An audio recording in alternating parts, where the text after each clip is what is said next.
Hey guys, welcome back to our channel. আমার নতুন একটা ভিডিওতে তোমাদের সবাইকে অনেক অনেক স্বাগত। তো কেমন আছো তোমরা? আশা করি ভালো আছো। আর আমরাও কিন্তু খুব খুব খুব ভালো আছি, সেটা তো আমাদের দেখে তোমরা নিশ্চয়ই বুঝতে পারছো। আর আজকের ব্লগটা কিন্তু একদম অন্যরকম হতে চলেছে আমার রোজকার ব্লগের তুলনায়। তো ঠিকই ধরেছো তোমরা, আজকে আমরা একটা জায়গায় ঘুরতে এসেছি। আর কোথায় ঘুরতে এসেছি পুরোটাই তোমাদের সাথে আমরা এই ভিডিওতে শেয়ার করব। সেই জন্য আমার পুরো ভিডিওটা কিন্তু দেখতে থাকো, একদম স্কিপ করবে না। তো দেখো, আজকে যেখানে ঘুরতে এসেছি সেখানে এসেই প্রথমেই দেখতে পেলাম সুন্দর একটা ফোয়ারা আর একটা কামান। আর তারপর যেটা দেখতে পেলাম সেটা দেখো, এখানে একটা টয় ট্রেন দাঁড় করানো আছে। তো আমি প্রথমে ভেবেছিলাম হয়তো এমনি সাজানোর জন্য দাঁড় করানো আছে একটা ফলস টয় ট্রেন, বা তারপর একটু কাছে গিয়ে ভাবলাম যে না, হয়তো এর ভিতরে ওঠা যাচ্ছে, মানে হয়তো বাচ্চাদের জন্য। কিন্তু আরেকটু কাছে গিয়ে যেটা দেখলাম সেটা হচ্ছে এই ট্রেনে বড়রাও উঠতে পারবে, মানে বড়দেরকেও অ্যালাউ করা হচ্ছে বাচ্চাদের পাশাপাশি। আর এটা শুধু দাঁড়িয়ে থাকবে নয়, ট্রেনটা কিন্তু চলবে। আর এই ট্রেনটা টাইমে টাইমে ছাড়ে। আর আমরা যখন এসেছিলাম তখন এসে দেখলাম যে এই ট্রেনটা ছাড়ার কিন্তু প্রায় সময় হয়ে গেছে। তারপরে সময় নষ্ট না করে আমরা ঝটপট সিদ্ধান্ত নিয়ে ফেললাম যে এই ট্রেনে আমরা উঠবো, কারণ অর্কবাবুও কিন্তু হাত দিয়ে দেখাচ্ছিল ওই ট্রেনটায় উঠতে চায়। সেই জন্য একদম সময় নষ্ট না করে ঝটপট আমি চলে গেলাম টিকিট কাটতে। আর দেখো, টিকিট কেটে নিয়ে চলে এলাম এখন। এবার আমি ট্রেনটার দিকে যাচ্ছি। আর টিকিটের মূল্য ছিল মাথাপিছু 20 টাকা করে, আর বাচ্চাদের কিন্তু একদম ফ্রি। আর এক একটা কামরা কিন্তু এই ট্রেনে এক একটা ফ্যামিলির জন্য ছিল। আর কামরার ভেতর ছোট্ট ছোট্ট 4টে সিট ছিল। আর আমার হাতে টাকা দেখে তোমরা আবার উল্টোপাল্টা ভেবো না, যেহেতু টিকিট কেটে নিয়ে এসেছিলাম সেই জন্য হাতে টাকাটা ছিল। তো দেখো তোমরা, 4টে সিট ছিল এই এক একটা কামরার ভেতরে, মানে ভীষণ কিউট ছিল, এতটাই কিউট ছিল যে বলে বোঝানোর নয়। আর এদিকে জানলা দিয়ে জাস্ট ভিউটা দেখো, সুন্দর একটা ফুল ফুটে আছে। আর ওই দূরে তোমরা দেখতে পাচ্ছ ওইটা কি, সেটা একটু পরে বলছি। আর এদিকে দেখো অর্কবাবু দেখো কতটা খুশি, ও কিন্তু ভীষণ খুশি হয়েছে। আর ও এখন অপেক্ষা করছে ট্রেনটা কখন ছাড়বে। আর জানলা দিয়ে পার্কের ভিউগুলো দেখছিল।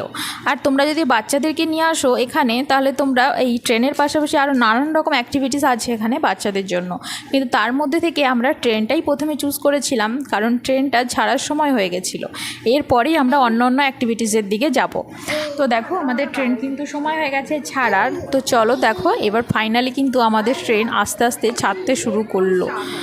তো ভীষণই এনজয় করেছিলাম আমরা এখানে এসে। আর সবথেকে বেশি এনজয় করেছিল অর্ক। আর এই দেখো, ফাইনালি কিন্তু আমাদের ট্রেন ছেড়ে দিয়েছে। আর কী যে ভালো লাগছিল সেটা ভাষায় প্রকাশ করা যাবে না। আর এখনও বলে দিই যে আমরা কোথায় এসেছি। তো আমরা এসেছিলাম বারাসাত চাপাডালি বাস স্ট্যান্ড থেকে জাস্ট 5 মিনিটের দূরত্বে একটা পার্ক রয়েছে। সেই পার্কটির নাম হচ্ছে সিরাউজ উদ্যান, মানে এটা নবাব সিরাজউদ্দৌলার নামে নামকরণ করা হয়েছে এই পার্কটি। আর তোমরা এই দেখো, টয় ট্রেনের জানলা দিয়ে দেখতে পাচ্ছ একটা ব্রিজ দেখা যাচ্ছে। তোমরা দেখে তো নিশ্চয়ই বুঝতে পারছো এটা হচ্ছে লন্ডনের টেমস নদীর উপরে যে ব্রিজটি রয়েছে সেই ব্রিজের আদলে এটাকে তৈরি করা হয়েছে। কি সুন্দর তাই না? কলকাতার বুকে থেকেই আমরা লন্ডনের আনন্দ উপভোগ করতে পারছি, মানে টেমস নদীর ওপরে যে ব্রিজটি রয়েছে সেই সৌন্দর্য এবং সেই আনন্দটা উপভোগ করতে পারছি কিছুটা হলেও। আর আজকে সন্ধ্যাটা কিন্তু খুব সুন্দর ছিল। আমাদের কিন্তু প্রথম থেকে এখানে ঘুরতে আসার কোনো প্ল্যানিং ছিল না, জানো। কিছুটা সারপ্রাইজড আমি বলতে পারো। তার কারণ আজকে এটা ছিল শনিবারের সন্ধ্যা। আর স্বাভাবিকভাবেই রোজকার মতো হাজব্যান্ড অফিস গিয়েছিল। আর অফিস থেকে ফেরার সময় ও রোজই আমাকে ফোন করে, ঠিক সেই রকম আজকেও ফোন করেছিল। ফোন করে বলল যে তোমরা রেডি হয়ে থাকো, একটা জায়গায় যাব, একটু বেরোবো। তো আমি জানি যে প্রায় দিনই আমরা বেরোই অর্ককে নিয়ে মাঠে খেলতে যাই ও অফিস থেকে আসার পর। সেই জন্য স্বাভাবিকভাবেই নর্মালি আমরা দুজন একটু নর্মাল জামাকাপড় পরে রেডি হয়েছিলাম। তারপর ও যখন এলো তখন বাড়িতে এসে বলছে, এগুলো কী পরেছো? ঘুরতে যাব বললাম না? দেওয়ানো বলে, হ্যাঁ তো এই মাঠে যাব সামনে, আবার কি পরবো? তখনও বললো না না, আমরা আজকে একটু বাইরে ঘুরতে যাব আর একটু রেস্টুরেন্টে খাওয়া দাওয়া করবো, তারপরে বাড়ি আসবো। তো তাড়াতাড়ি করে ভালো জামাকাপড় পরে নাও। তো তখন কি অবস্থা বলো? তখন ওই তাড়াহুড়োর মধ্যে তাড়াতাড়ি করে সামনে যা পেয়েছি তাই টেনে অর্ককে পরিয়েছি এবং নিজে পড়েছি, দিয়ে খুব তাড়াতাড়ি করে রেডি হয়ে আমরা বেরিয়ে গেছি। আর এখানে এসে তো আমি পুরো সারপ্রাইজড হয়ে গেলাম। তো মাঝে মাঝে যদি হাজব্যান্ড এরকম একটু বাইরে ঘুরতে নিয়ে যায় খুব ভালো লাগে, তাই না? সেই দিক থেকে কিন্তু আমি খুব লাকি, কারণ আমার হাজব্যান্ড ঘুরতে খুব ভালোবাসে, আমিও ঘুরতে খুব ভালোবাসি, আর আমাদের ছেলেও ঘুরতে খুব ভালোবাসে। তো পুরোটা মিলিয়ে মিশিয়ে আমরা প্রচুর ঘুরে বেড়াই এবং প্রচুর বাইরে খাওয়া দাওয়া করি। আর এই দেখো, এই যে এই ব্রিজটা তো তোমরা দেখতে পাচ্ছ, ব্রিজটার কাছাকাছি কিন্তু আমরা এবার চলে এলাম। হ্যাঁ, তো যেটা বলছিলাম, আমি কিন্তু ভীষণ ফুডি, মানে আমি খেতে খুব ভালোবাসি। সেটা আমার ভিডিও দেখলে হয়তো তোমরা মাঝে মাঝে বুঝতে পারবে যে আমি ভীষণই ফুডি। আর সেই জন্য ও মাঝে মাঝেই চেষ্টা করে আমাকে বাইরে খেতে নিয়ে যেতে। আর দেখো আমার সঙ্গে সঙ্গে আমাদের ছেলেটাও কিন্তু ঠিক ওই রকমই হয়ে উঠছে। আর ব্রিজটা দেখছো কাছ থেকে কতটা ভালো লাগছে, দারুণ লাগছে, তাই না? আর এই পার্কটার মাঝখানে কিন্তু সুন্দর একটা লেক রয়েছে এবং তার চারপাশ দিয়ে ঘুরিয়ে ঘুরিয়ে এই ট্রেন লাইনটা রয়েছে। তো এই ট্রেনে উঠলে তোমরা পুরো পার্কটা এক পাক করে ঘুরে দেখতে পারবে। আর দেখো পার্কের পাশে, মানে লেকটার পাশে সুন্দর নবাব সিরাজউদ্দৌলার আমলকার নানান রকম বড় বড় হাতি, রথ, সৈন্য সেনা সব স্ট্যাচুর মতো সাজানো আছে। তা পুরোটা মিলিয়ে মিশিয়ে কিন্তু দারুণ লাগছিল। আর সন্ধেটা পুরো জমে গেছিলো। আর তোমরা যারা এখানে আসতে চাও তাদেরকে বলি, অবশ্যই এটা হচ্ছে দিনের বেলা খোলা থাকে না, এটা হচ্ছে বিকেলবেলা থেকে, মানে সন্ধ্যের সময় খোলে আর 9টা অবধি খোলা থাকে। আর দেখো কথা বলতে বলতে কিন্তু আমরা স্টেশনে চলে এলাম, মানে এবার আমাদের টয় ট্রেন থেকে নামার পালা। আর এদিকে দেখো অর্কবাবুর মন খারাপ হয়ে গেছে, মানে সে আরও ঘুরতে চায়, কিন্তু সেটা তো আর পসিবল নয়, এবার তো আমাদেরকে নামতেই হবে। তো দেখো সবাই কিন্তু নামতে শুরু করে দিয়েছে। তো চলো আমরা ঝটপট নেমে যাই। আর নেমে একটু পার্কটা ঘুরে দেখা যাক। মানে এতক্ষণ তো ট্রেনে করে ঘুরলাম, এবার একটু হেঁটে হেঁটে ঘুরে দেখা যাক চারপাশটা। আর পার্কটা কিন্তু খুব বড় নয় জানো, কিন্তু যতটাই আছে খুব সুন্দর করে পরিপাটিভাবে সাজানো। আর এখানে দেখো এই যে ট্রেন লাইনটা কী সুন্দর লাগছে, তাই না? একদম মনে হচ্ছে যেন দার্জিলিংয়ে চলে এসেছি। আর এখানে দেখো অর্ক এদিকে দেখেছে ফোয়ারাটা, আর ফোয়ারার পাশে বেশ হাতি দিয়ে নকশা করা ছিল, আর ওই হাতিগুলোকে ওর বাবাইকে দেখাচ্ছে। আর সে এখান থেকে যাবে না, এই হাতিগুলোকে ধরবে, তার বায়না। তো কী করা যাবে, বাচ্চা নিয়ে এলে তো এরকম একটু হবেই। আর সত্যি কথা বলতে ও কিন্তু এখানে এসে ভীষণ আনন্দ করেছিল, এটাই আমাদের কাছে সবথেকে বড় পাওনা। কারণ আমরা বেশিরভাগই শনি রবিবার করে চেষ্টা করি আমরা একটু বাইরে বাইরে ঘুরতে যাওয়ার, কারণ অর্ক যাতে বাইরেটা একটু দেখার সুযোগ পায় সেই জন্য। আর এখানে দেখো কত বড় একটা হাতি, ওই যে বললাম নবাব সিরাজউদ্দৌলার আমলকার নানান রকম হাতি, সেনা, সামন্ত সব পুকুরে চারপাশ দিয়ে সাজানো আছে। তো সেই রকমই এই যে একটা।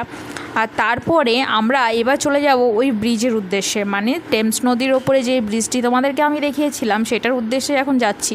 আর এদিকে দেখো আমাদের ছেলে কিন্তু একা একাই সিঁড়ি দিয়ে উঠে যাচ্ছে। মানে এই ফার্স্ট টাইম বুঝতে পারলাম যে আমাদের ছেলেটা এবার অনেকটাই বড় হয়ে যাচ্ছে আস্তে আস্তে।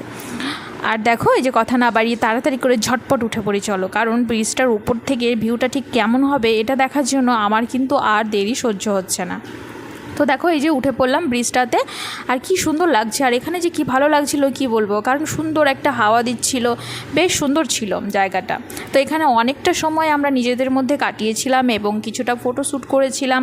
আর সত্যি কথা বলতে এই বাইরে ঘুরতে আসার কিন্তু একটাই কারণ, সেটা হচ্ছে একটু নিজেদের মধ্যে টাইম কাটানো। আর ও বারবারই বলে থাকে যে আমরা তো সারা বছরই কাজ করি, তো তার মধ্যে থেকে ভীষণ ইম্পর্ট্যান্ট হচ্ছে নিজেদের মধ্যে একটু সময় কাটানো, স্বামী স্ত্রী দুজনকে একটু সময় দেওয়া এবং বাচ্চাদেরকে একটু সময় দেওয়া, না হলে কিন্তু সেই সংসারটা আর সংসার থাকবে না। আর সেই জন্য আমরা দুজনেই চেষ্টা করি এটা দুজনকে, মানে কাজের বাইরে যতটা সময় পাওয়া যায় দুজনকে একটু সময় দেওয়ার। আর সত্যি কথা বলতে সেই দিক থেকে আমি ভীষণ লাকি। অনেকের হয়তো অভিযোগ থাকে যে তার হাজব্যান্ড তাকে সময় দেয় না, কিন্তু আমার হাজব্যান্ড কিন্তু আমাকে কাজের ফাঁকে ফাঁকেও সময় দেয়। আর এদিকে দেখো আমরা এদিকে একটু ফটোশ্যুট করছিলাম, একটু ভিডিও করে নিচ্ছিলাম, খুব ভালো লাগছিলো। এখানে এই ব্রিজটার উপর বেশ অনেকটা সময় কাটিয়েছিলাম। আর তারপর দেখো তোমরা নিশ্চয়ই দেখতে পেয়েছিলে যে এই ব্রিজটার পাশে একটা মন্দিরের মতো দেখতে ছিল। আমি প্রথমে ভেবেছিলাম এটা হয়তো মন্দির, তারপরে বুঝতে পারলাম যে না, এটা একটা ফুড জোন, কিন্তু এটা বৌদ্ধদের মন্দিরের আদলে তৈরি। তো এখানে এসে একটু দেখি এখানে কি কি পাওয়া যায়। যদিও এখানে খাওয়ার কোনো ইচ্ছা আজকে আমাদের নেই, কারণ আমাদের একটু রেস্টুরেন্টে খাওয়ার ইচ্ছা আছে। তো এখানে এসে আমরা একটা জল কিনেছিলাম। তো জল কিনে আমরা আবার একটু এটা ঘুরে ঠুরে বাইরে বেরিয়ে গেছিলাম। এবার আমাদের বাড়ি যাওয়ার পালা। তো না সরি, বাড়ি যাওয়ার নয়, আরও যে নানান রকম অ্যাক্টিভিটিসগুলো আছে সেখানে যাব। আর দেখো তা করতে করতেই দেখো এই যে ট্রেনটা কিন্তু আবার আসছে। আর এই ট্রেনটা দেখতে দেখো কি ভালো লাগছে, তাই না? আর ট্রেনটা কিন্তু খুবই আস্তে চলছিল। দেখো এখানে জাস্ট ভিউটা দেখো, ট্রেনটা কিন্তু একদম ছোট নয়, অনেকগুলো কামরা ছিল ট্রেনটা। আর দারুণ লাগছিল দেখতে, মনে হচ্ছিলো যেন একদম দার্জিলিংয়ে চলে এসেছি। আর ট্রেনটা কিন্তু ভীষণই আস্তে চলছিল আর বেশ ভালো লাগছিলো। মানে ট্রেনে যারা উঠছে তারা মানে পুরোপুরি উপভোগ করতে পারবে। মানে যেহেতু ট্রেনটা আস্তে আস্তে চলছে, সেই চারদিকের ভিউগুলো খুব সুন্দর বোঝা যাচ্ছে, দেখা যাচ্ছে, আস্তে আস্তে সুন্দর হাওয়া বইছে, বেশ ভালো লাগছিলো। তো আমাদের তো দেখে মনে হচ্ছিলো আমরা আরেক চাপলে ভালো হতো। আর এদিকে দেখো অর্ক কিন্তু ট্রেনটাকে দাঁড়াতে বলছে, ও আবারও চাপতে চায়। তো বলছে দাঁড়াও আমরা যাবো। ও তো এখনও বলতে পারে না, আমিই বলে দিলাম। তো যাই হোক, চলো আর অন্য অন্য কী কী অ্যাক্টিভিটিস আছে সেই দিকে যাই। তো দেখো এখানে এসে দেখলাম যে ব্যাড লাক, এখানে সব কিছু বন্ধ হয়ে গেছে, মানে পার্কটা তো প্রায় বন্ধ হওয়ার সময় হয়ে গেছে, 9টা বেজে গেছে, সেই জন্য সমস্ত কিছু বন্ধ হয়ে গেছে। তো চলো কি আর করা যাবে, আজকে আমাদের ভাগ্যে নেই, তো অন্য কোনো দিন আবার আসার চেষ্টা করব। তো এই ভিডিওটা এখানেই শেষ করছি, এখন আমরা বেরিয়ে যাচ্ছি, টাটা। তো দেখা হবে অন্য কোনো ভিডিওতে, ভালো থেকো আর অবশ্যই দেখতে থাকো আমার ভিডিওগুলো। আর আমার ভিডিও যদি তোমাদের ভালো লাগে তাহলে অবশ্যই আমার ইউটিউব চ্যানেল opu.com সাবস্ক্রাইব করে দিও। তো টাটা, দেখা হবে।